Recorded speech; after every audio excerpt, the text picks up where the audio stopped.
Here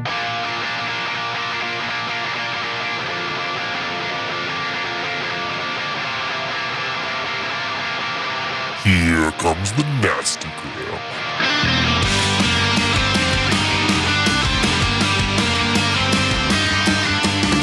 Send a priest to save my soul, forget it. Welcome back to the Nastygram Dungeons and Dragons podcast. This is Interlude, Exile. Feeling it too hard is the poison to the heart. Welcome back. I'm going to be your dungeon master, Jake. This is Josh playing Zavir the Wizard. Oh, fuck. Hey everyone, Dan here, playing Salavar the Warlock. What's good? Matt here playing Jidin Duskrin, the Arcane Trickster Rogue. Hey, this is Devin, and I'll be playing a drow priestess. All right, and we're doing something a little different this week.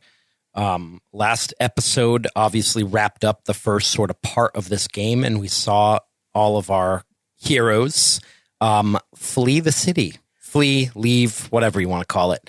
Well, we're going to do a pretty epic time jump. We're going to jump forward 100 years. 99 years? 99 years. That's important. It is.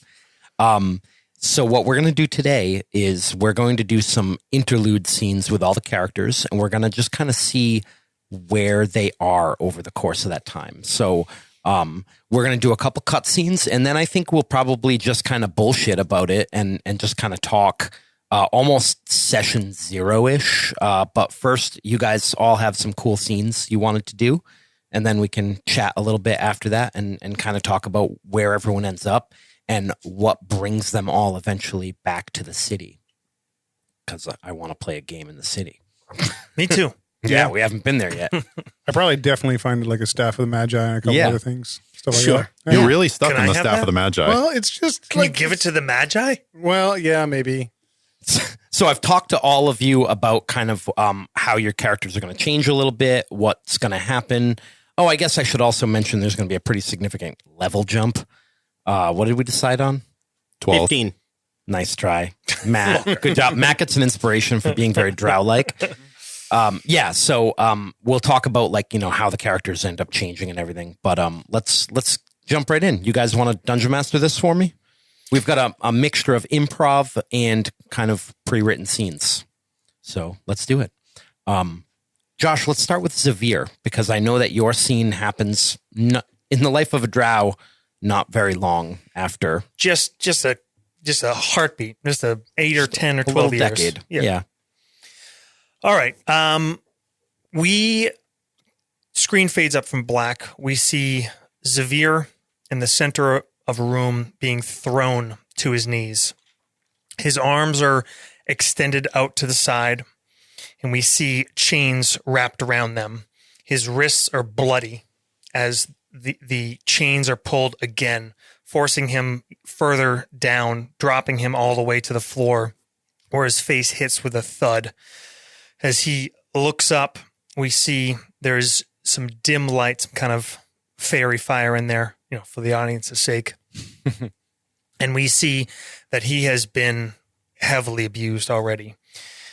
As the camera kind of pans left to right, facing him low on the ground, we see his hands, fingers broken, the blood around his wrists. His clothes are torn across his face, welts bruised, his nose broken. He spits blood and a couple teeth onto the ground. Camera pans across his other arm and hand in similar condition.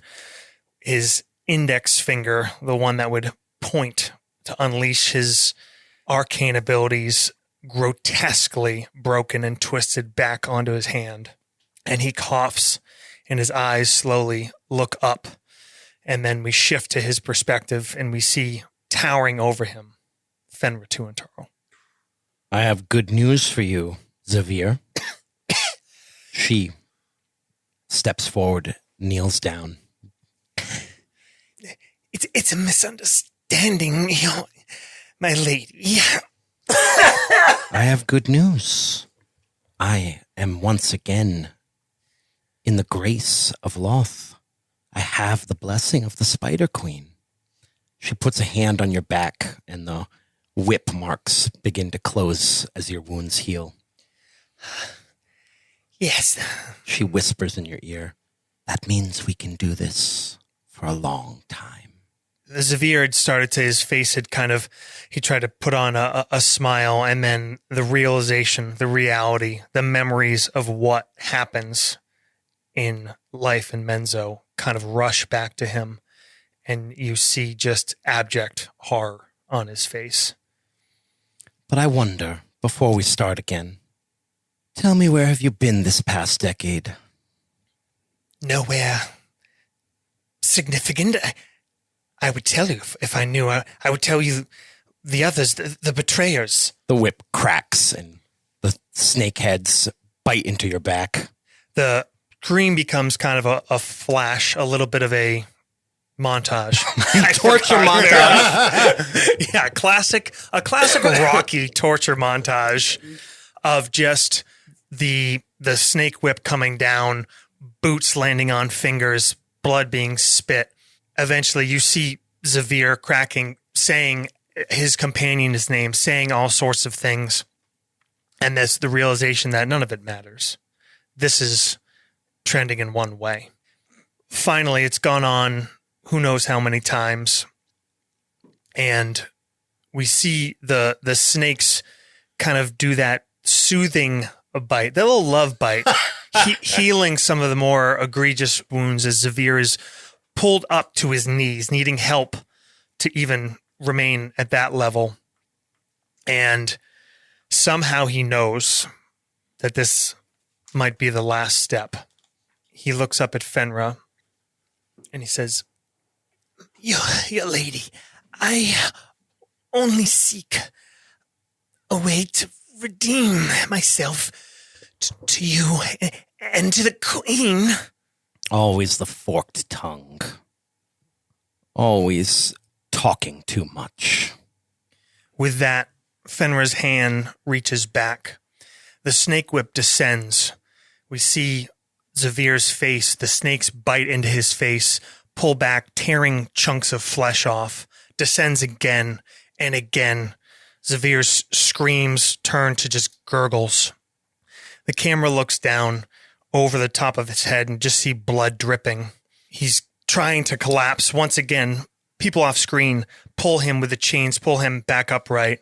Fenra's eyes glint with evil, and the whip descends one more time, and all heads latch in. And as she pulls it back, we see kind of anime style from the side, just in silhouette of Xavier's face, as his jaw, tongue, lips are ripped from his face and spatter over the floor. There's just gurgling and noiseless sobbing as the snake heads reconnect to Xavier's face, and we hear a long incantation. Off screen, figures move into frame from above as Fenra and two other high priestesses begin incantation. We see dark, curling, purplish light ascend from their whips to Xavier's face. The broken face becomes hardened over. The blood stops dripping. It almost looks cauterized as the magic that would prevent any true divine healing sets in. And the screen fades to black. Metal. So he's doing well. Wow. So metal. He's having a great time on his new life, new journey. So no more verbal components. Any, all right. Well, I got a second half of the scene. That was longer than I okay. thought. All right. There's still the same. Okay. Does he get better? Yeah, so we see him. Everything's fine. He's good. Wish spell. No. He is deep in a dungeon. Deep. Where you people you want to forget about in a dungeon. There is no light here save infravision. Maybe, again, for the audience's sake, a couple soft little tufts of fungus cast some light bioluminescence. Enough to see that Xavier is huddled, his arms wrapped around his knees in a tiny, cramped, damp cell.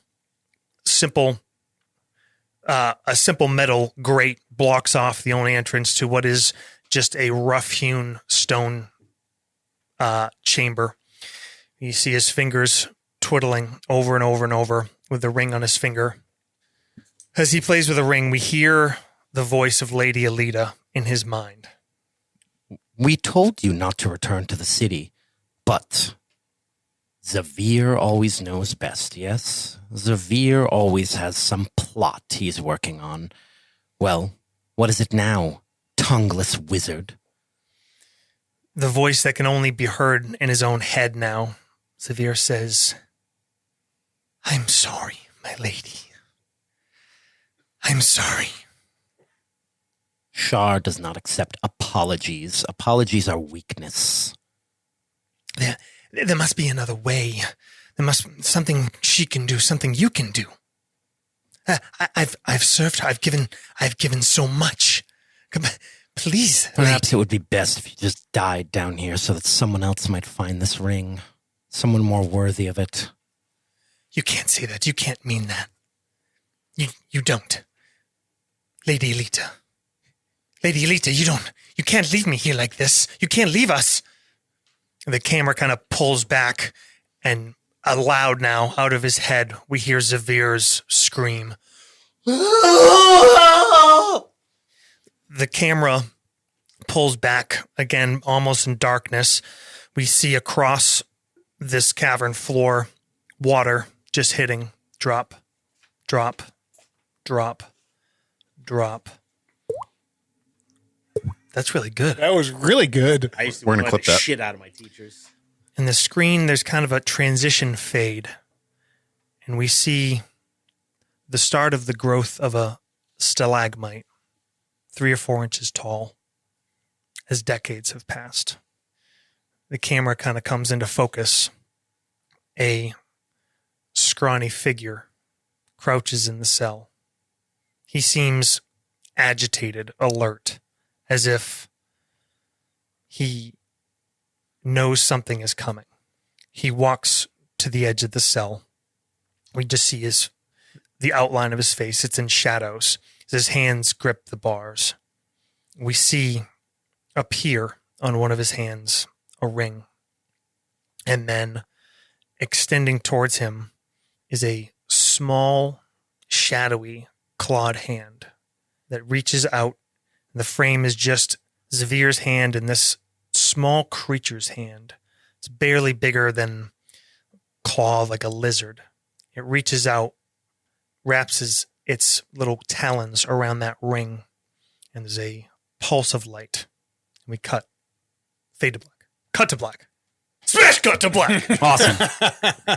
Well, that was dark. So let's do something a little more upbeat. I know Devin has prepared a rather long scene. So listeners at home, I suggest getting yourself a cup of tea before this one. So we're going to be here for a while. Relax, pull up a chair, and let's see where oh God, what's her name? Savarkeen. Where Savarkeen has been. Cue the lute interlude. A black screen. We hear the sound of rocks shifting, tumbling. We hear labored breathing and arcane words. Levian Teras. One more crack as a rock pulls free and hovers in the air before falling. A lithe figure crawls up the rock pile and peeks through the opening. He breathes a sigh of relief. We see the other side of the cave-in as the figure lands and stumbles to his feet. He scans right to left, his infravision tracking a flow of cool blue night air from a crack in the ceiling. Silently and suddenly, an enormous shape, red-orange with heat, barrels toward him. He rolls with surprising agility, popping to his feet and raising a wand to the beast. Levian Chimère Thwomp! A sickening crunch as the wizard is thrown against the wall. His body collapses, broken. We zoom in close on his corpse as the infravision fades. Details come into focus as orange heat gives way to soft moonlight and the twinkle of thousands of pinpoints of light, like constellations cast upon the wall. His fine clothes are worn, torn, and soaked in sweat, salt around the neck. He has been on the move for days, maybe weeks. His skin is burned, red flesh and white blisters. He hasn't had the time to heal or even dress the wounds properly. The wand by his limp hand is splintered, its magic expended. Wizards are warned about depleting the wand entirely. A gauntleted hand reaches under the drow's traveling coat. We see the unmistakable luster of mithril.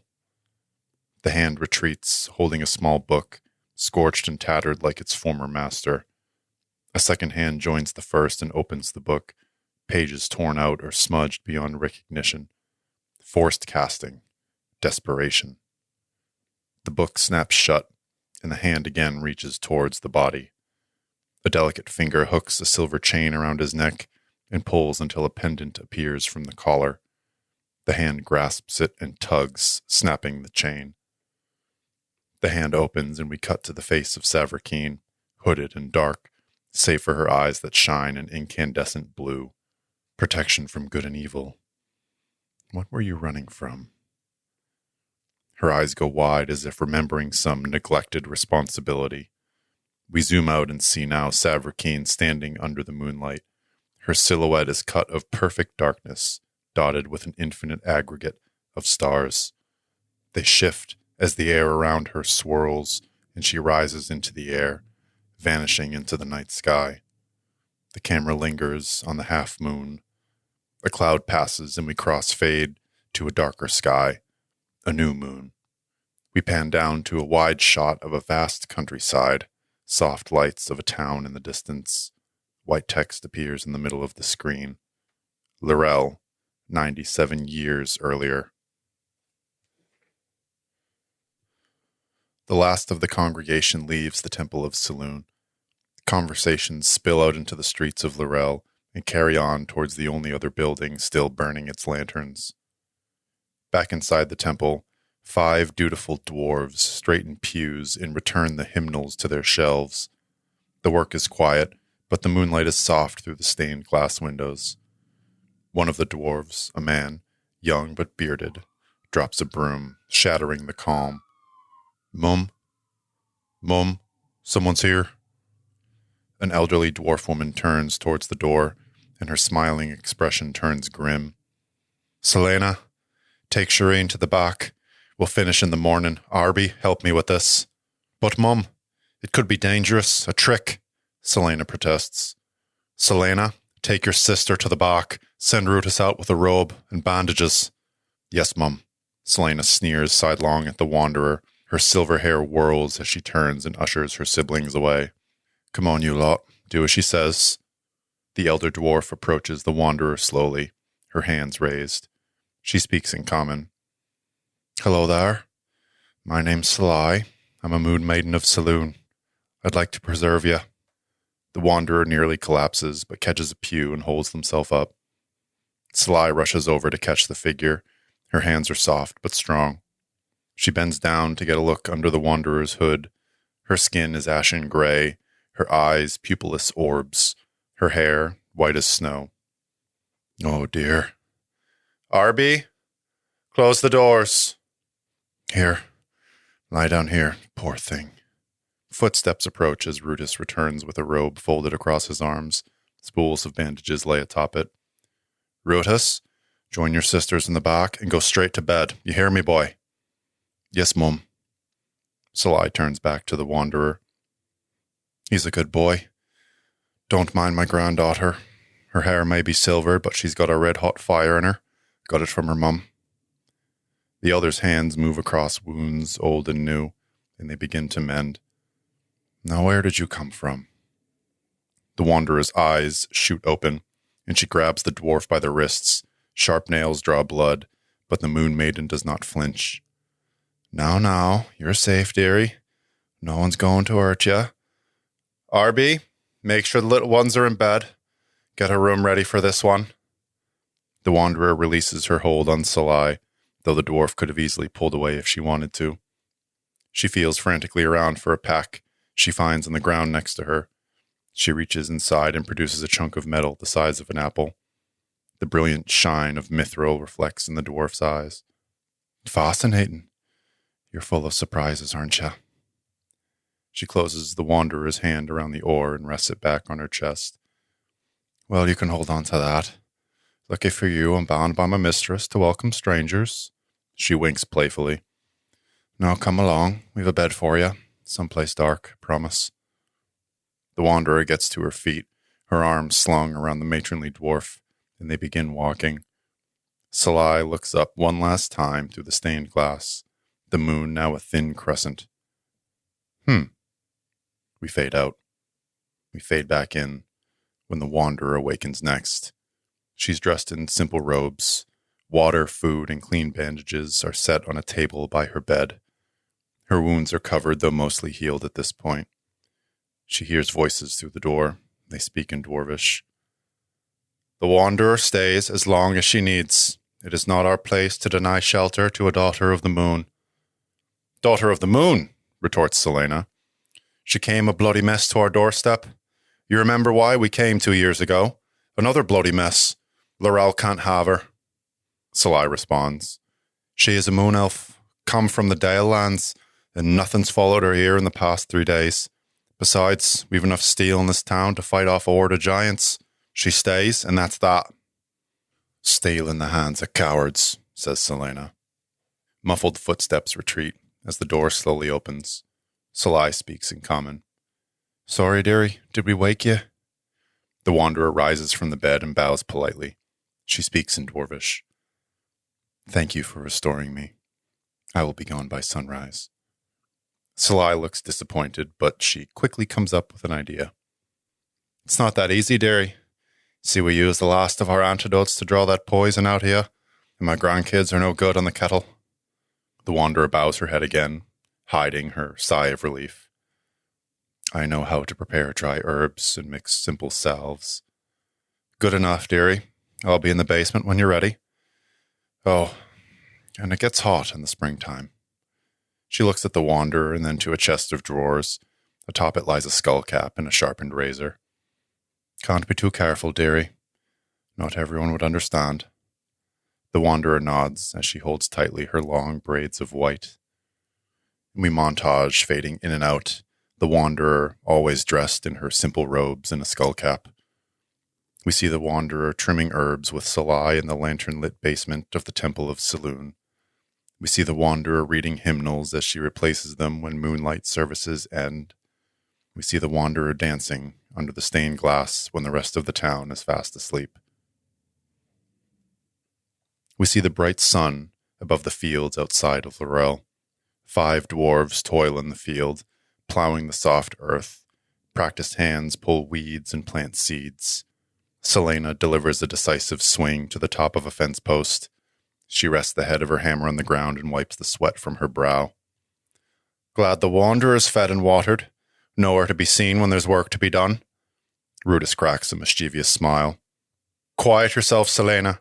It's unkind to speak of others behind their back, and it's too bloody hot to be complaining of anything else. But, Mum, the only but is yours, getting back to work. I don't want to hear it, Selena. Day turns to night. Spring turns to summer, and we see Salai standing atop the stairs to the temple. She looks out to the distance. A slender figure walks the fields. An owl circles overhead. The wanderer is startled awake by voices and heavy footsteps moving past the door. She springs from her bed and moves through the main hall into the street. She shields her eyes. Even the setting sun assaults her senses, a dull but forceful burn. What has happened? Selena, her eyes wide. Rutus went out hunting with the hounds. One of them came back. Townspeople part as a farmer approaches. A dog lies dying in his arms, a vicious wound across its side. Selena turns to the wanderer. Something large. None of the farmers saw it. Selena turns to a group of armed and armored men. And you lazy do-nothing bastards. While you're getting fat on our food, sleeping under our roofs, one of our own was taken. The Iron Tower. Pfft. Selena spits in the ground. Should call you the Iron Rocking Chair. The wanderer places a hand on Selena's shoulder and steps up to the farmer. She speaks in common. Set him down. The wanderer crouches. The dog, panting, cannot lift his head but tries. Shh. The wanderer's hand moves from head to tail, head to tail. The wound closes. The dog yelps and quickly gets to his feet. He turns and meets the wanderer's eyes. His tail goes up. His head cocks to the side. The wanderer's eyes narrow, then look to the distance. This way. Seasons pass, and we see a crowd gathering in the town square. The sunlight gleams off of breastplates, helmets, and pikes. Get 'em out! The iron rocking chair! No more mercenaries! More steel is more blood! The crowd is slowly advancing as the group of armed and armored men struggle to gather their belongings on a pair of carts. Pray for the mules! The lot will be trying to fuck 'em before the 10-day. The crowd erupts in laughter. The mercenaries turn and depart. One draws his sword and turns to shout back at the crowd, but he is struck in the side of the head by a potato? Hands are thrust up in victory. Laughter and cheers fill the air as we pan up to the bright blue sky. Day turns to night, and the cheers and laughter fade into screams of terror. We pan down to see the group of mercenaries returned. Several townfolks have already been cut down in the square. The mercenaries cleave their way down the main road towards the storehouses. We zoom out to see two figures winding quickly between the buildings. They rush to meet the raiders. We cut to inside a storehouse. The door is thrown open. Torch-wielding men step in, but are quickly met with an arcing swing of a warhammer. Selena connects with one of them, throwing him to the ground. Come on! Come and take it! 3 more toughs level their pikes and step in unison toward the dwarf. They stop and look around, confused. One babbles incoherently. Another tries to shout a warning, but it's too late. A massive form, brown fur cloaked in feathers, barrels through them. Selena moves in quickly, disabling them with heavy swings of her hammer, collapsing their breastplates into their chests. We zoom out again to see the duo charging through the streets. Mercenary raiders turned aside as soil turns for the plow. Seasons pass, and we see Salai, laying in bed, her family around her. Arbus, Selena, Shireen, and Rutus. Moonlight from the windows blanket the room in soft blue light. Salai is withered and gaunt, her eyes darkened, and her breaths are shallow. There's a knock at the door, and the wanderer enters. Arby, could you fetch us some tea? Yes, Mum. He clicks his teeth. Rutus and Shireen rise from their chairs and follow. They smile at the wanderer as they pass. So? Lady Salai, I believe I have discovered the nature of the disease. However, not what I was asking about. Selena is incredulous. Mum, she might have a way to save me. From what? I've lived a blessed life, surrounded by my blessed family. You could still fight to stay with us.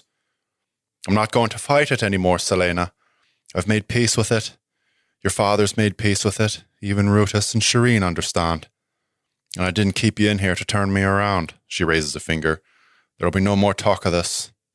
Selena relents. Salai looks to the wanderer. Did you consider what I asked you? I am not worthy of the station, my lady. I still have much to learn. Salai rolls her eyes and sighs, a bit of vigor returning to her face. Oh, brother, you've been hanging around my granddaughter too much to be so humble. You're doing it. Selena and the wanderer share a glance and a sly smile. With your blessing, my lady. Speaking of blessing, Selena? The wanderer looks at Selena, confused. Selena's sly smile grows wide. She stands up and unlocks a wardrobe between the tall windows of the far wall. We see the wanderer's face, her eyes wide, reflecting the light of the moon. We zoom in on her eye until it becomes the moon itself. We pan down to see the entire town gathered on a ridge overlooking the pastures outside Lorel. Even at night, we can see that the town has grown. Farmsteads surround Lorel and extend for miles.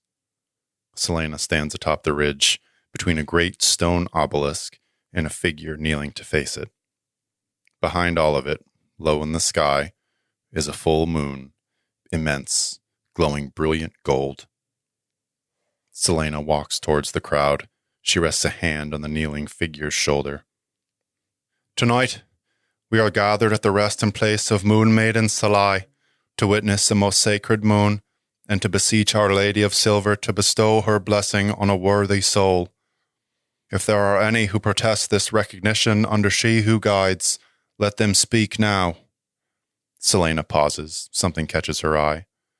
Selena, and then the entire congregation turn and watch in awe as a giant owl silently swoops and perches on the obelisk. By all the stars in the sky. She bows her head as many in the crowd kneel in silent reverence. Selena raises her head and speaks once more. When this wanderer came to our town, she was bloodied and without a home, the weakest of us, the most vulnerable. Even I sought cause to distrust her, ignoring the wisdom of my grandmother, and in turn, the mistress herself. In her time here, she bled more. Bled for the sakes of your sons and daughters, your brothers and sisters, your fathers and mothers.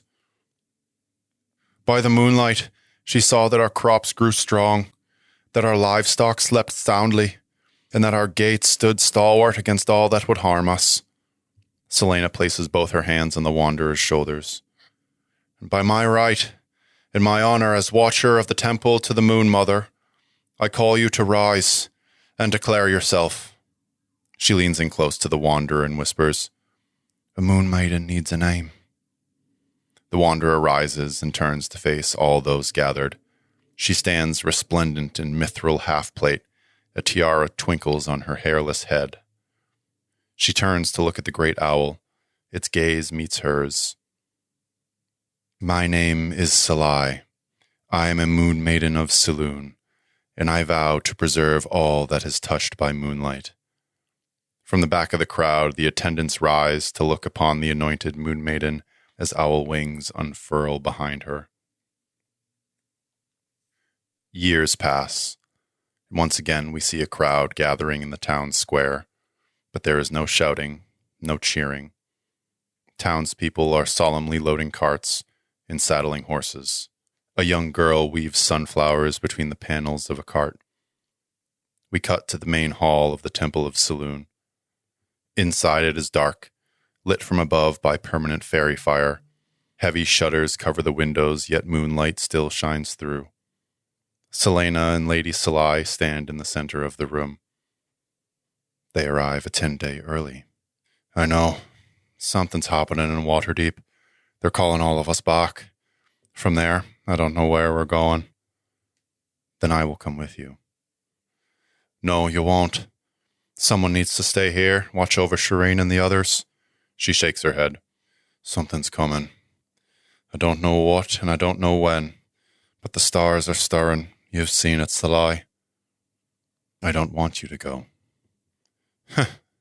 It takes me leaving for you to finally tell me what you want. Selena smiles warmly. Salai smiles sadly. Here, what I want is for you to take this. Selena pulls the robe off her shoulders. It is a deep azure that glistens in the magical moonlight. This belonged to your grandmother. I cannot accept this. You can and you will. By deed and by name, it belongs to you. The magic never answered to me anyways. Take it. Salai takes the robe and steps back. She whirls it around and lays it over her own shoulders. The room darkens, and thousands, tens of thousands of pinpoints of light project onto the walls, floor, ceiling. By all the stars in the sky. Lady Salai looks in wonder as the color of the robe fades, leaving a depiction of the night sky. 6 brilliant silver stars ring the neck. She looks to Selena, tears in her eyes. Magnificent. Salai smiles as tears roll off her chin. Selena's gentle hand wipes them away. I'll know where to find you. Our place in the stars. Now, take off that mop. I'd like to braid your hair before I go. Salai pulls off her faded skull cap, and a wave of silver hair cascades down and crashes upon her shoulders. And we fade out. So, Savarkeen has a dwarf girlfriend?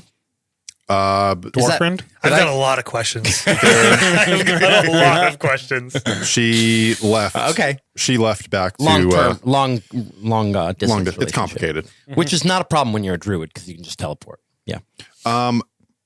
Actually, we'll talk about this in sort of the meta thing, but Selena has gone beyond Salai's sight. The divination cannot find Selena. Oh boy. So that is that's another your thing. dwarf girlfriend, Selena. Yep. All right. Dan, I think Dan, you got a girlfriend too, right? Not in this scene, but Okay. the closing scene will find All right. me wifed up. All right. Is this a pre-written thing or are we Yeah. we're role playing? Yep. Okay, go. Cool. I like this. Yeah, I don't have, both. I like this. I don't have to do anything. Yeah. All right, go ahead. Josh, can I have a beer? Needs it to get into his role. Yeah, I do. Gives me power. The scene opens up with Silavar crouched just below a rocky outcropping on the border of an ancient wooded forest of Cormanther. The trees here give way to the rolling foothills of the Dalelands. He's been waiting, days now, for a delegation from the army of Mithranor. The objective is to negotiate a withdrawal, peace, even. But Silavar has been given other instructions. His only order is to kill every last one of them, and to make sure in no uncertain terms that this was the will of Sarya Dalar Drogath, leader of the Demon Fae army. He shook the cold of the night from his limbs. Dawn had only just begun to stretch across the world, and it still surprised him. All that light. The word revelation came to mind. And then a voice. He heard a voice in his mind. And yet it can be the trick of the light that fools you, as much as the darkness can conceal. So nowhere does truth reside. Truth lies in power, child. It is the victors that write our history. Go now and be victorious. Silavar gritted his teeth. He had been a weapon for his house, a tool that could be discarded. This felt no different. Having left the Underdark, having left his name and his family behind, that voice inside him had guided him to the ranks of this army. Its general intent on claiming the territory the surface elves left behind when they fled the lands for Evermeet. It was strange at first. He felt like he had found his kin. Many among them had infernal heritage, part elf, part devil. They knew what it meant to be other. He could see, though, that the same webs existed here as they did in Menzo Barents. There was only lies, chaos, uncertainty, all used to exercise control. It was clear his patron expected him to find his place, ascend the ranks, but Silavar could not shake the feeling that he had only slipped one pair of shackles for another. Nevertheless, he tried to fit in. He had been led here by the one that had given him his gifts, so he tried to understand the purpose, tried to understand his path. But his isolation turned against him. Because he could not find kinship, others shunned him. And the general gave him a special role, as executioner. We see Silavar again now, no longer on that rocky perch. The delegation he was waiting for had come, but they never arrived at their destination. Shadows writhe around his figure. His chest is heaving. There is blood and gore everywhere he turns. The air is thick with the smell of it, that iron pang. The members of the peace treaty look like broken toy soldiers, their parts now missing or broken. He falls to his knees exhausted. He looks into the eyes of the ambassador, the head laying on the ground, his body a few feet away. The stillness in his eyes, it all feels dizzying. He is alone, or so it feels, until he hears the voice once more. You have done well. The words hang in the air as he looks around at the carnage. No, the only thing I am done with is this endless war. Do you hear me? There's no reply. Maybe now he's really alone. Okay. So you guys are Alpha not. lifting. You guys, well, with the exception, excuse me, of Devin, doesn't look like you guys are really on the up and up not transitioning to hero phase. We're working on it. Tough 99 years for the gang. Well, let's go over and see what Jidden is up to. Matt? The click of boots echo through the stone hallways leading to the private quarters of Priestess Fenra Tuatharl. Behind her, a thin, demure male drow, his head down, carrying an ornate tray with an elaborate tea set. Fenra opens the door to her chambers, enters, and proceeds to place her snake-headed whip on a small table and speaks. Set it down in the other room. Begin the preparation for the ceremony. The male nods his head, and as the light shifts on his face, we see a bruised and nearly swollen shut eye and several fresh puncture wounds on his cheek. And see that you're more careful, or I'll let my snakes taste your flesh again. He flinches in fear of her words and stumbles. The tea set rattles on the tray. He quickly sets it down and tries to settle the tray. Just as the clanking stops, there is a hiss as Fenra's whip bites into the male drow's back, and through gritted teeth, I warned you. Pathetic excuse for a drow. as her boots click out of the room, he goes about arranging the priestess's requirements. Several minutes later, Fenra emerges from her dressing room wearing a black spider silk and lace robe, her hair tied back in a tight bun held firm with two decorative sticks, each topped with a holy symbol of Lolth. She looks around the room, seeing that everything has been set up properly, but the male is missing. Do not make me look for you. It will be over quickly. As she steps forward into the room, she sees the male kneeling beside the daybed, with his white hair hanging down around his face. Good boy. She begins to walk towards the male when she hears a soft voice. Priestess. Fenra's eye twitches, and her hand instinctively raises to her temple as a spike of searing pain flashes through her head. What was that? Her eyes flash toward the kneeling drow. You an insolent... You shall regret your entire existence for that. She turns on her heel, grabs her whip, and storms back into the room, her robe flowing behind her. As she crosses the threshold to the room, before her, it shifts to a place impossibly familiar. She shakes her head in disbelief. Impossible. The room reshifts to her room, but instead of the white-haired drow, there stands a figure she hasn't seen in nearly a century. A black-haired male with a stone mask stands before her. He tilts his head, and the flecks of mica sparkle silver. And Fenra's vision flashes back to the room above the great spire in Menzo. There, before her, stands a statue of Lolth and Jidin Duskrin. You? Yes. It's been a while, Fenra. I didn't even think you were alive still. The rest of your house isn't. Yes, we couldn't leave. Mother gave us a mission. We? Yes. She looks around the room. This is not something I want, Priestess. He does, though. For almost 100 years, he's persisted that it is my fault the family is gone. I must make him stop. I can't continue until he is quiet. There's only one way. The only ones who are to blame are your matron mother herself. Yeah. Yes. It is. I was as much a pawn in that scheme as you were. I have a task, and we must go through with it. The statue of Lolth begins to move towards Fenra, a ceremonial dagger in one hand, the other reaching out towards her. I hope that at least this gives you some sort of comfort.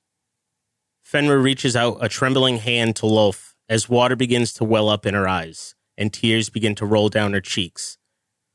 And a smile cracks across her face as Lolth draws closer. Fenra gasps as Lolth drives her dagger into Fenra's heart. The scene flashes back to Fenra's chambers, her body limp in Jidden's arms as he lowers her to the ground, his hand firmly gripped around the spider-hilted dagger. His hand moves from the dagger up to her face and gently closes her eyes. You see, brother!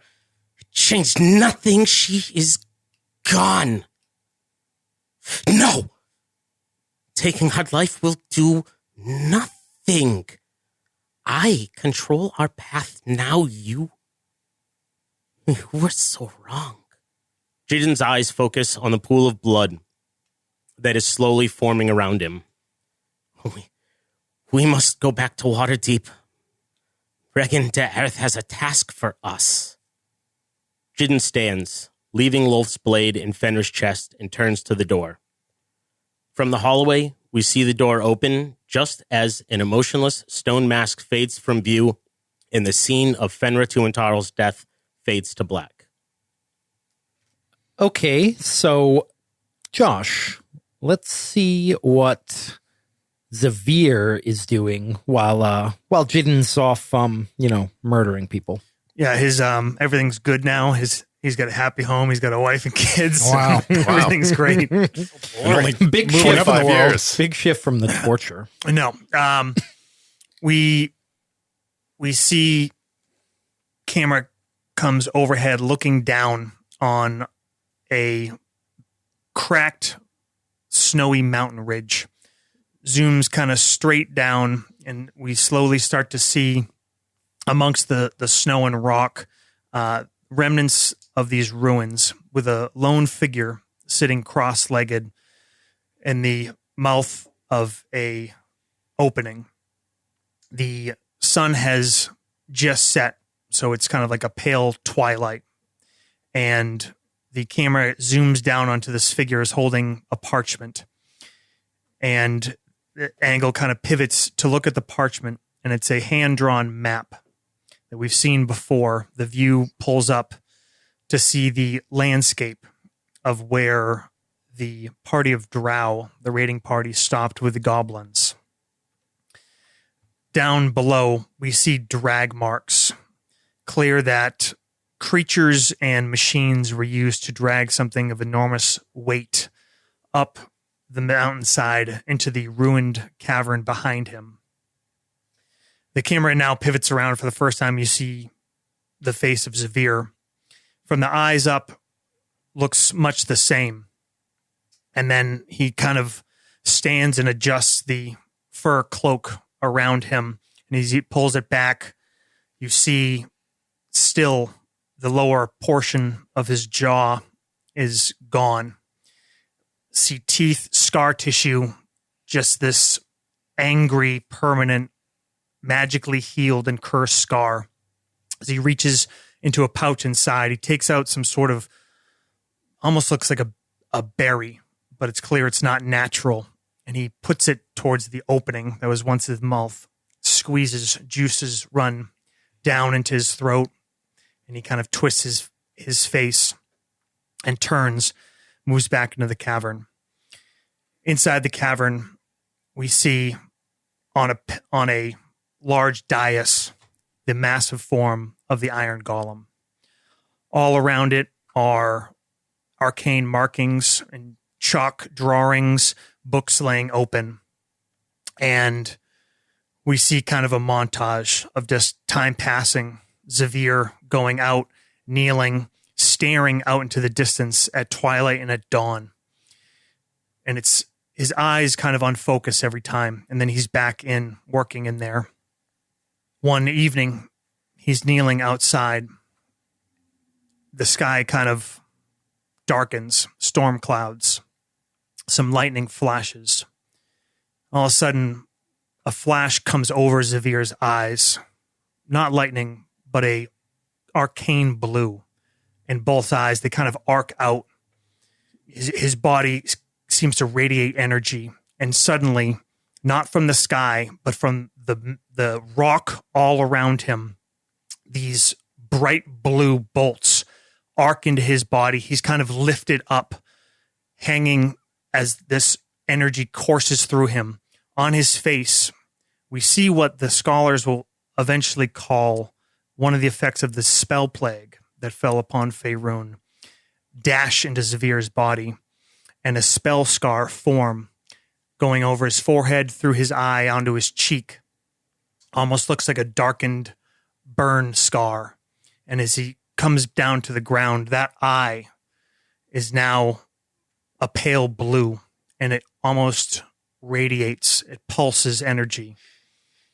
And he sits for a moment and then rises and moves back in to the golem.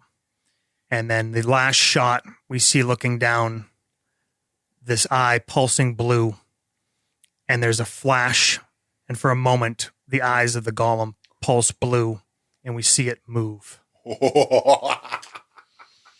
This dungeon master sucks. I He want- just like gives his players golems. I wanted to add. In I wanted to add cutscenes. at the beginning where the drow heroically killed the dangerous halflings. Did you even roll for that golem, man? Yeah. All right. Gave the players a golem in a cutscene. Cool. All right. Good job, DM. Anyone else want any cool gear? Devin? I already got my magical items. I'm good. All right. You want some more? You're Here's up, one. buddy. Jake, where would we find Doral Laurel? You find Doral Laurel in a small, dirty tavern in a no-name hamlet along the Sword Coast, somewhere south of Waterdeep and north of Baldur's Gate. It's the trade way. And in one of these taverns, a wind sort of blows through the street, and it rattles the shutters a bit on the tavern windows.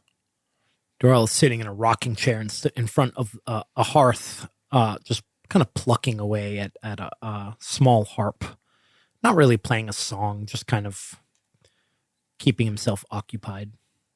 His eyes are kind of doing that half shut thing when you're really drunk and should have been asleep hours ago.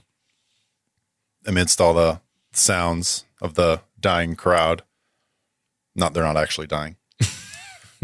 Doral hears a voice behind him. You do not wear your grief well, Doral Laurel. His hand stops plucking the strings. He doesn't turn back at you. He shouldn't look older, but he looks older. Just from stress or grief, you're not sure. And he just looks into the fire and he says, "Here to finish me off, witch." I'm here to pay for what I've done. May I sit down? He gestures to a chair next to him. The one away from the sword. Sword's put away. Actually, you don't see the sword. Okay.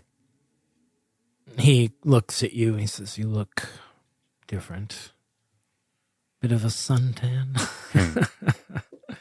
I was thinking about this. I think in the sunlight or in like bright, like firelight, her normally ashen skin, it sort of glows purple. Her eyes radiate blue. She's wearing this cloak dotted with the stars, and she just she looks at him with a sadness in her eyes. Serious? You really live on the surface now, don't you? He's kind of looking at your non-drow clothing as he says that. She sits down. He probably sees the sparkle of mithril under her robe. How long's it been?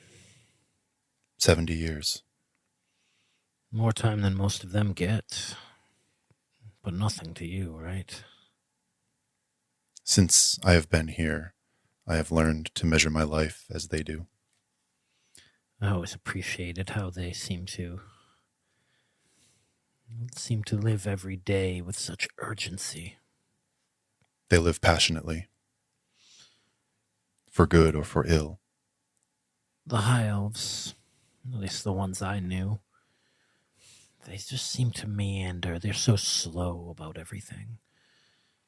No urgency at all. No need to get on with things. Are the Dark Elves the same? The Dark Elves' legacy is long. Long though it is, we have the memory of these times. A time when my people, and yours, and your great-great-grandfathers walked together on the surface. It is not so old for you and I. Well, if you're not here to kill me, you're here to lecture me. I am here to grieve for you. You cannot wait here to die, Dora Laurel. Your songs quieted on the wind. I am sorry for your loss. It's just me now. The others are dead. They lived long, happy lives. Except for Gillian. Poor Gillian. What about your friends? They also made amends. She thinks about them what seems like for the first time in a long time. I think she just looks at the fire. Why do I deserve so many more years than Tabor or Sigra? Sometimes it is mere chance. I believe. Luck. Perhaps you are lucky to be alive. I am. I'd like to show you something. He looks around the tavern. She earnestly, she goes and pulls the stool before him, between him and the hearth, and looks at him straight on. Some witch tricks. She opens both of her hands for him to lay his on hers. He kind of shrugs, resigned, and holds out his hands. We'll say he's a willing target. Willing. Yeah. And Doral probably feels like he passes out, sort of falls back in the chair into the cushion. But he doesn't. He feels like this sting of cold wind.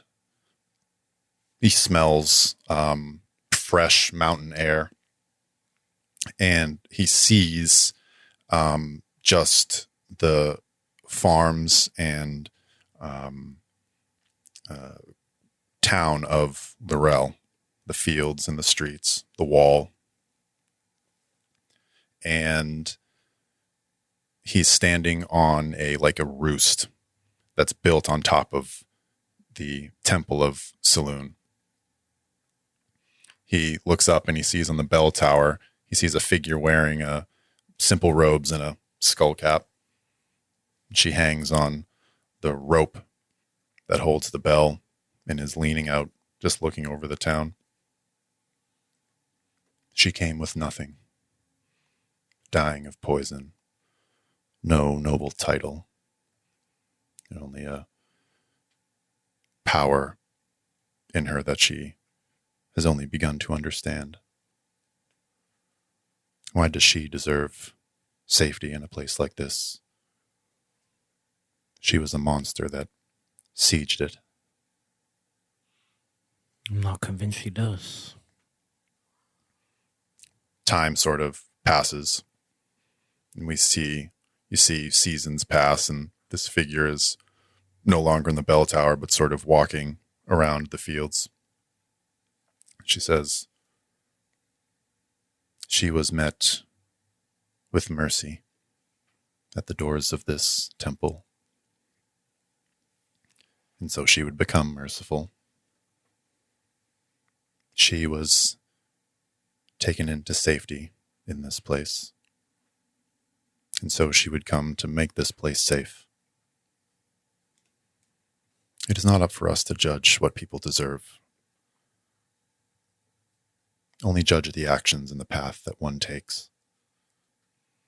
When I met Sigra, she was 19, living on the streets of Kalimport, stealing for food. How far she came in such a short time.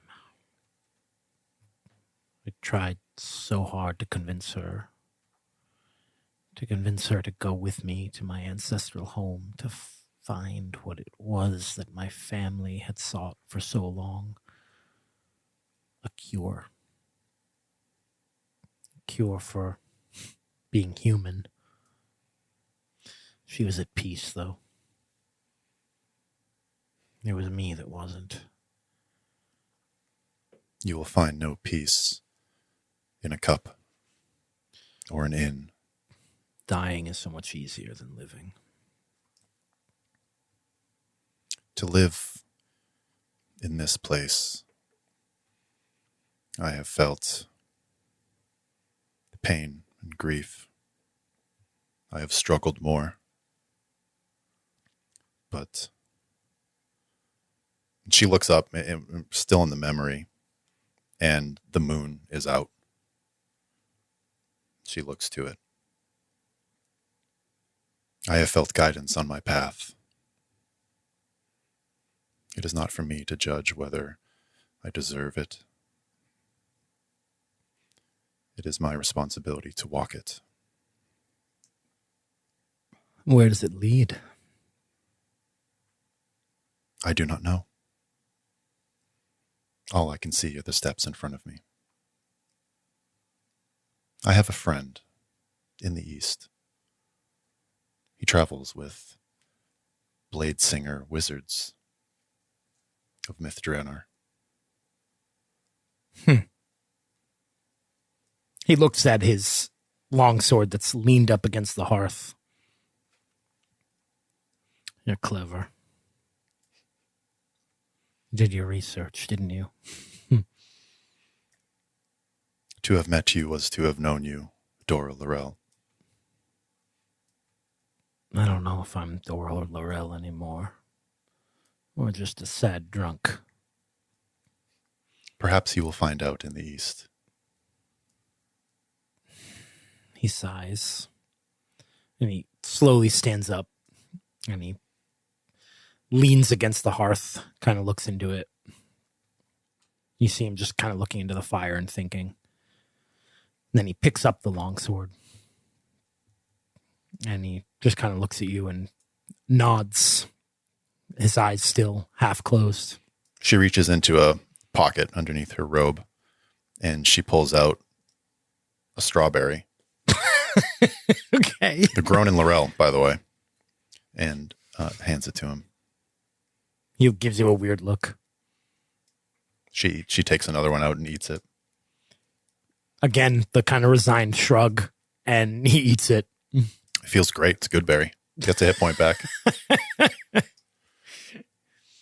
And then we fade out. Awesome. And then we fade in. And scene. Oh, that was good. Yeah, right. Silavar stands on a windswept cliff overlooking the sea of fallen stars. An undulating plain of water before him, waves rolling toward the horizon, bound for distant shores. He turns inland and inward for the words he's looking for. He faces the crowd before him, circled around a small stone mausoleum he had built for this day. He speaks. My wife. She was irrepressible. A wildfire amid a dry grassland. It's what drew me to her. A relentless will that she forged into a weapon. One she wielded by my side for 60 years as we built this small company. He gestures to the crowd. Silavar takes stock of the creatures before him, many of them members or former members of the Nightfall Company. He closed his eyes and he could see the many faces that were no longer there too. Being a mercenary was a violent business. His son and daughter Malachi and Morgana, the twins, were standing close together. Another figure toward the back of the gathering, someone Salivar couldn't place. He shook his head. There would be time for questions later. Now is a time of grief and remembrance. It's rare indeed that a warrior such as her could have passed peacefully in her home, with her children and her husband by her side. But that is the good fortune we had. A mirthless giggle, high-pitched and ugly, breaks into the ceremony. Weapons spring into hand. Magic hovered on lips looking for the source. Peace!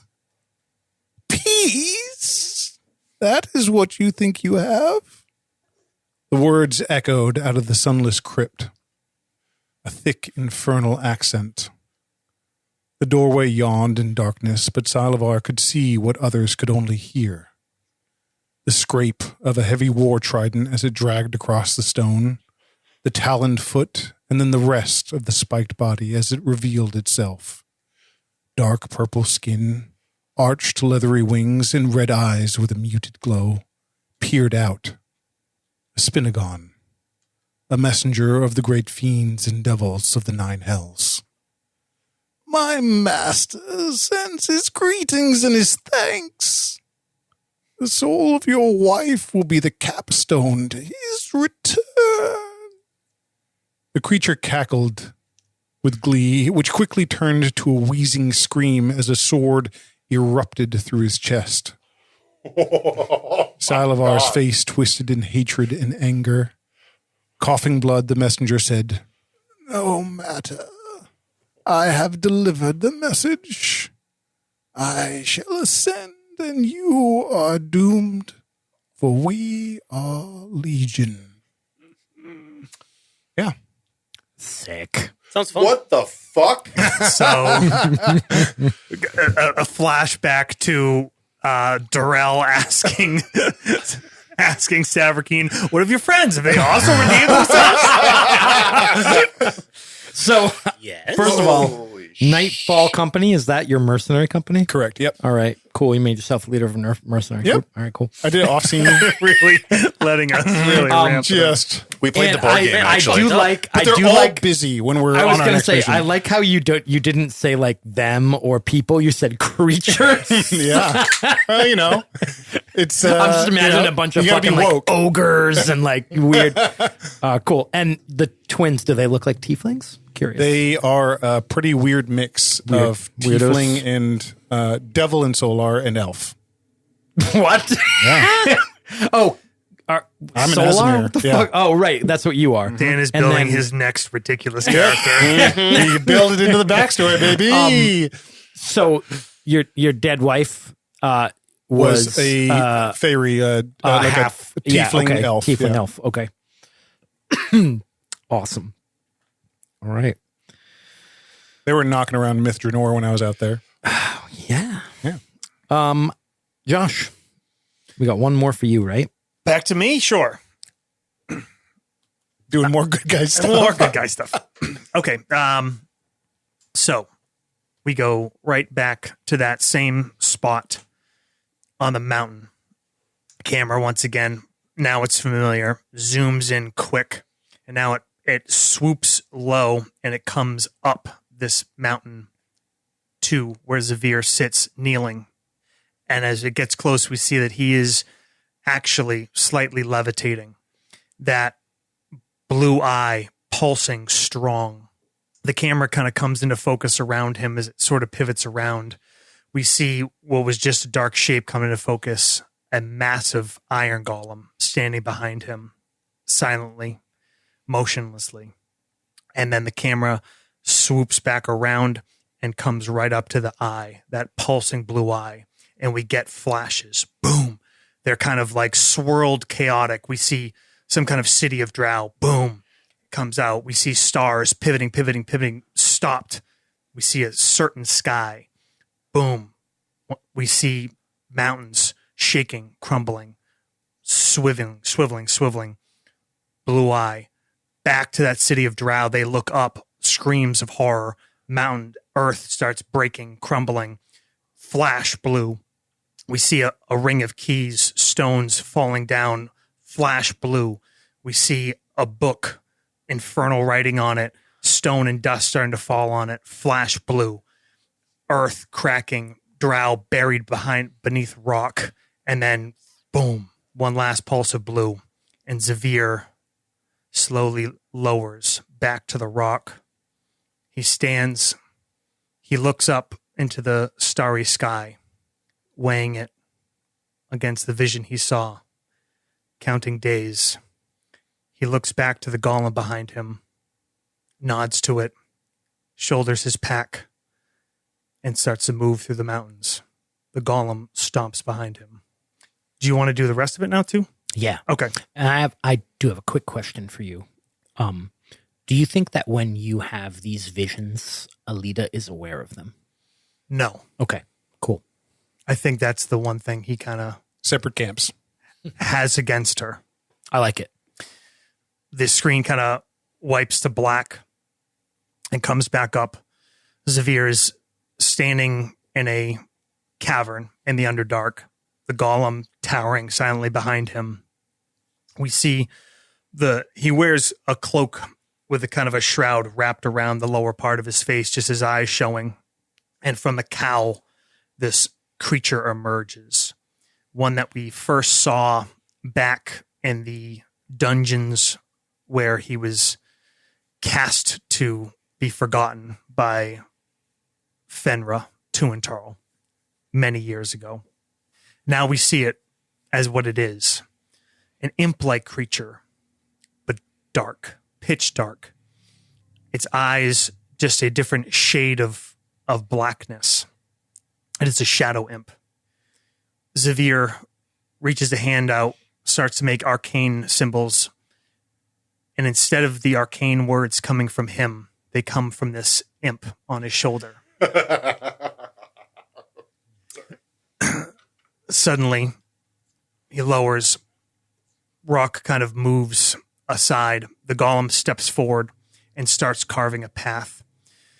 We see, as some scenes kind of cut through, stone being cleared, bodies of drow. We see again the shadow imp incanting the spell that Xavier is casting. We see some of these bodies rising. These skeletons and zombies start to help clear the rubble. Eventually, they find their way through the ruins of the city of Chednasad. It is clear that whatever catastrophe struck was extremely recent, perhaps just hours before. The bodies are fresh. The stone is still creaking. When Xavier and his minions enter a great chamber. In your mind, you can hear Alita. She's not actually saying anything. She's just the elation she feels at the pure destruction that has occurred here. Like it's just palpable. This place, this is oblivion. The city is completely destroyed, and you can just feel how happy that makes her. Xavier, feeling that emotion in his head, he turns and he looks at the shadow imp on his shoulder. It's looking back at him with the same emotion on its little craggy face. He casts a spell again, the imp mouthing the words. The golem clears one last great broken stone kind of column, lifts it over its head, and reveals the rest of this chamber. It's clear that this was a place of great importance in Chednasad, perhaps one of the noble or the ruling house. Artifacts, suits of armor, art, immense riches and magic line the walls, some buried in stone, some out front.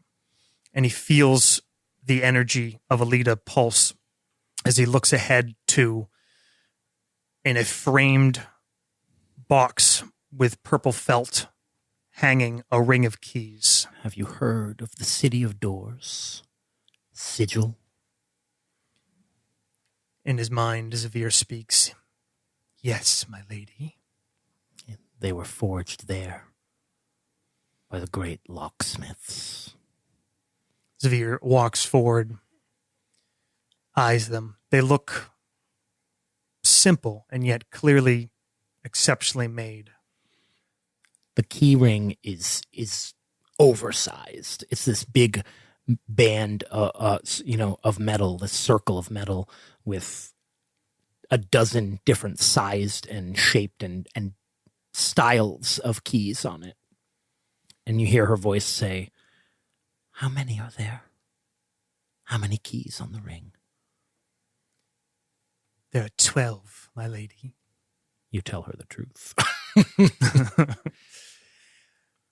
The imp runs down his arm excitedly. They're almost too heavy for it to grasp. He lifts them with Zavir's help. The imp is focused on it. As the imp stares at them, you see Zavir's eyes flicking around the chamber, seeking something. She cannot be stopped now. This is what we need. Yes, my lady. Suddenly there's a crack and a heavy groan. Zavir looks, and one column resting against another, it starts to scrape. Heavy stone behind it.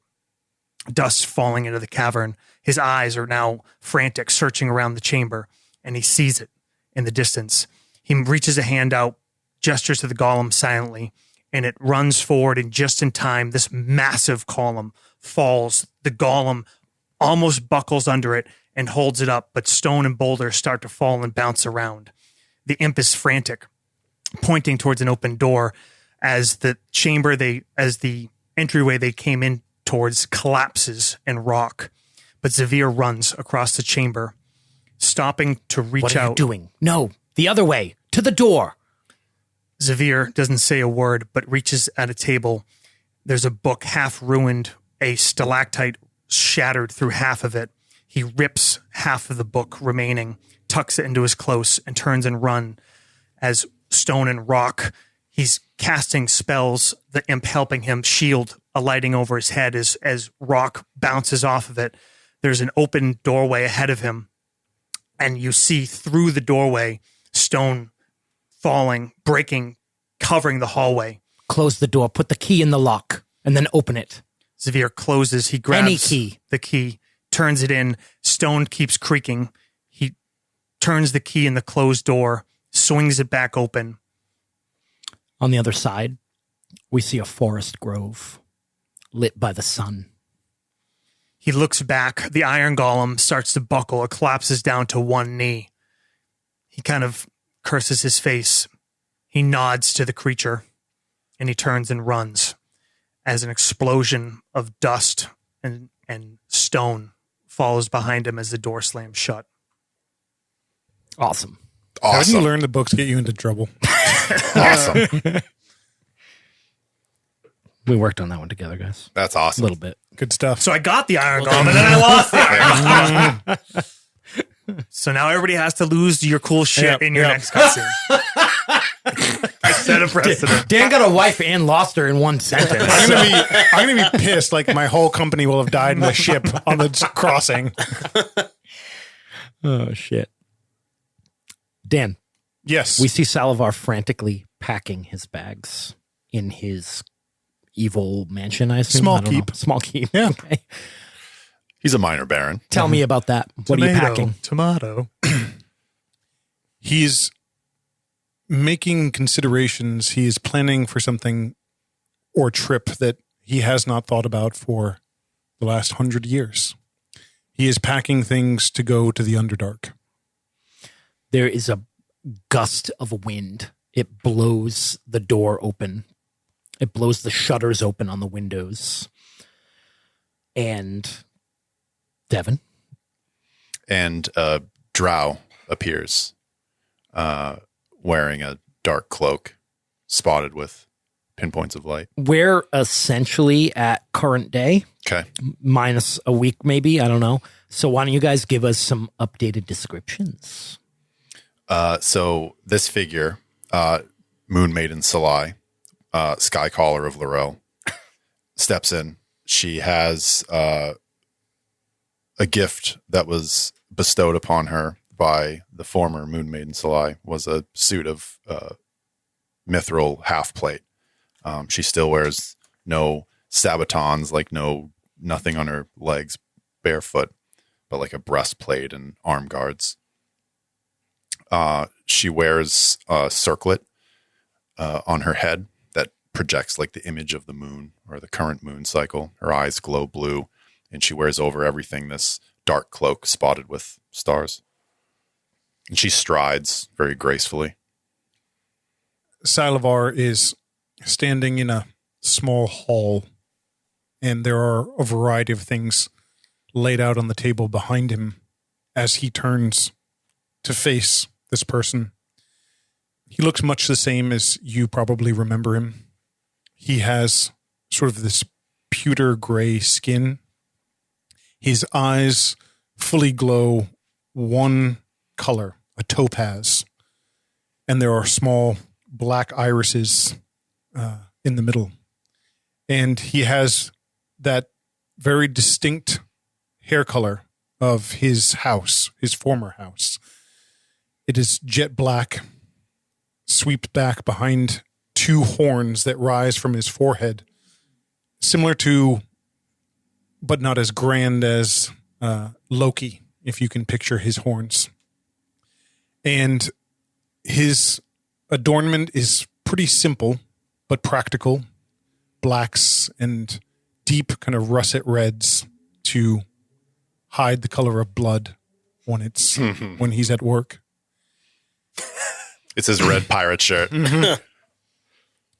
He his eyes narrow as they turn. You received my messenger. She looks up, and from like the crooks, there's a little owl that flies down and past her and out the door. I did. She holds out an amulet. It's on a string. You see it as it spins. It is this dark, like pewter color.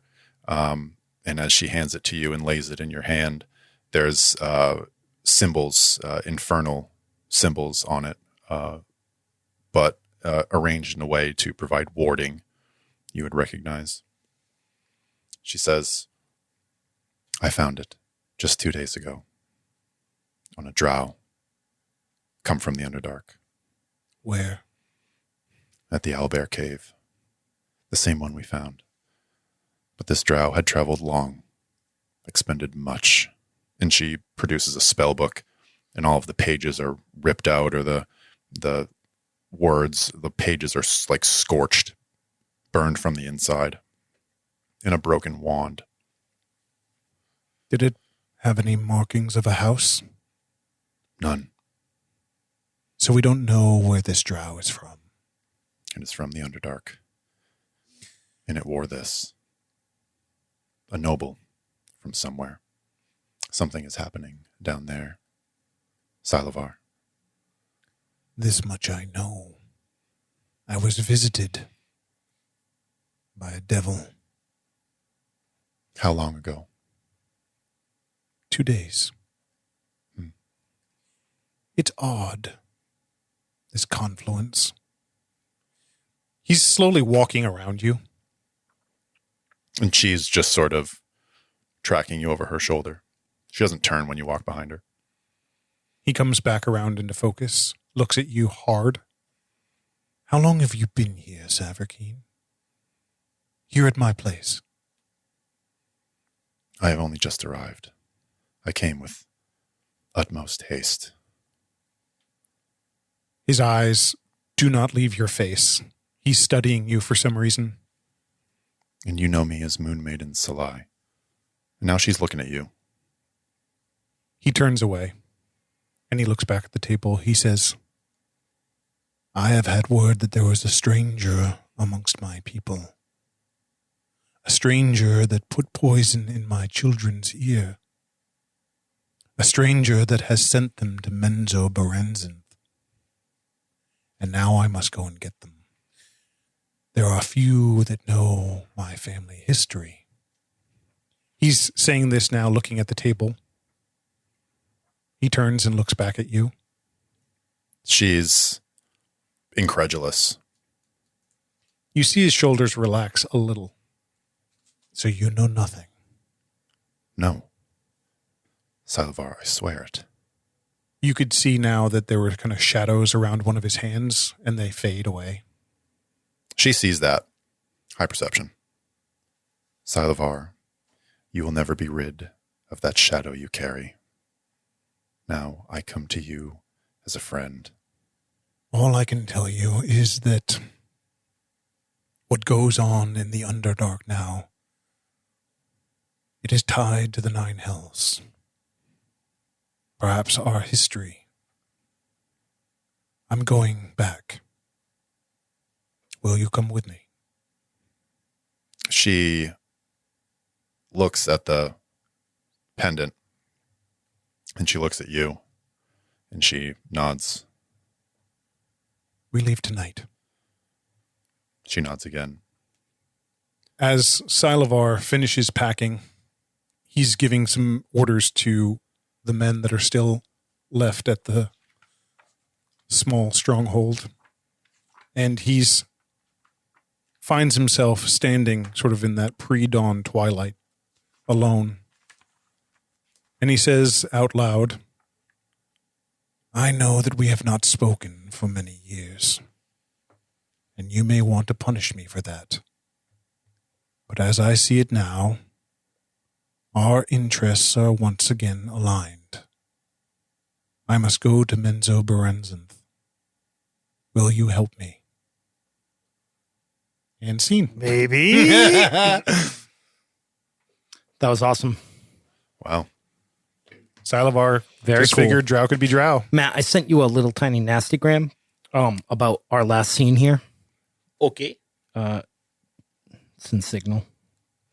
Salvar seems a little bit a little touch of mad after all this shit. Does that make sense, Matt? Someone stole his wife's soul, Yeah. Just want you to and now his kinda kids are gone. help me. Yeah. Help me bring the party together. Cool. All right. Awesome. We got one left. One scene left. And that scene is in Waterdeep. You ready, Matt? Sure. I think I woke up after that. We see an eclectic collection of jewelry adorning a dark, slender hand with painted white nails, tapping rhythmically on a wooden table. We hear Jidden's voice in the background. There is anarchy in Menzo Berenzin. The city suffered great losses during its war with the surface dwarves. Several matron mothers were killed. Their daughters fight for control of the houses. Your mother, she was among the casualties. They say she was killed by the dwarf king. Your sister, Triel, she rules now. House Benray is weaker than it has ever been before, but any who might stand against them have also been weakened. Within the next year, we may see a major shift of power within the city of spiders, or we may see the end of Menzo Berenzin entirely. The tapping stops. Well then, that calls for a toast. We see an ebony-skinned dark elf man with a shaved head, dressed in all the finery of a Waterdavian noble. He walks over to a bar and pours 2 drinks. To dead mothers, may they enjoy the eternal comfort of Loth's web. He quickly downs the drink, then pours 2 more. I wanted her. It was my joy. It's taken. You may get your chance. Death isn't so permanent. Anyway, while you were gone, a group of drow from Menzo Berenzin came into the city through Skullport. They weren't ours. They caused some trouble. 2 were killed, the others fled back to the Underdark. The dead ones wore the insignia of House Duskrin. Jidden slams his hand down on the table, and in the light, you see his mask jump on the table. It bounces, and you look up at his face, and you see his hair lip and severely scarred forehead, with his black hair cut short on the sides and longer up at the top. He pours another drink. There's chance still. The others, were they followed, tracked? It's a trap, Jidden. Someone is trying to lure you into their web. It was not House Duskrin returned. I know for sure. I paid a cleric of Talos quite a bit of coin to have a conversation with that corpse. He'd never even heard of House Duskrin. He was hired to come here and cause trouble. Someone's out to get you. And if I didn't know better, I'd say that you're not the only one they're after. Who? There can be none left. We are the only ones left of the house. He shrugs. Unless... Can you find him? He raises an eyebrow. My brother. I heard he... had a family. Bergendarth does business with the Nightfall Company. We know where he is. He's not hiding. He's doing quite well for himself. I'm sure he will know. Tell him what you've told me. It's a trap. Tell him to meet me in the temple where we dispatched the pit fiend. And Jidden picks up his mask, puts it on his face, and in the light you see this beautiful drow male, long white hair tied up in a bun, clean, fancy robes, and he walks out of the building. Smooth. As you're walking out, he sits down, he puts his boots up on the table. They jingle with a bunch of charms on them. And he yells, maybe recruit a few while you're out there, and maybe our last chance. Jidden will throw his hand up. We're going home. Wow. Going back to the All men's right. opera bands in. We're going back. We're walking back into the trap. Perfect. We all know it's Awesome. a trap, right? In fact, when the game starts, you have received a message from your brother via magic. Was it means. text? Okay. Text, yeah. Telling you that it is a trap and to meet him in the temple where you killed the Pit Fiend. So that's where we'll pick up the next game.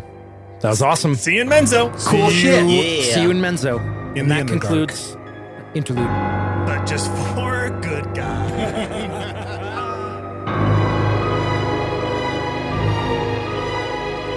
Thank you for listening to A Tangled Web. Please, if you have time, tell a friend, write us a review, or, just go out and shout it on the rooftops. Check out all of our different social media platforms. You can go to our website and find links at the bottom. There's probably also links on whatever you're listening to right now. That's NastyGramRPG.com, and definitely check out the socials because I tend to put little things on there to help with NPCs and visual aids and whatnot. Our intro music was by A Wilhelm Scream.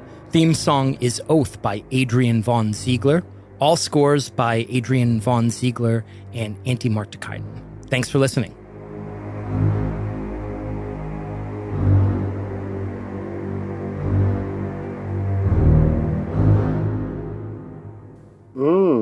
That's nasty.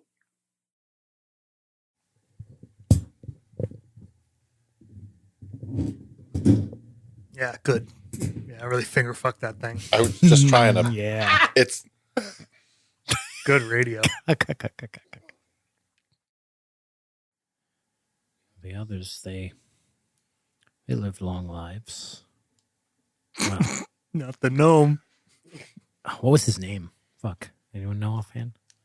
I can look it up in the dramatis persona. But Ooh, the puddle? it's a puddle. Splatsky, Mick Puddle stuff.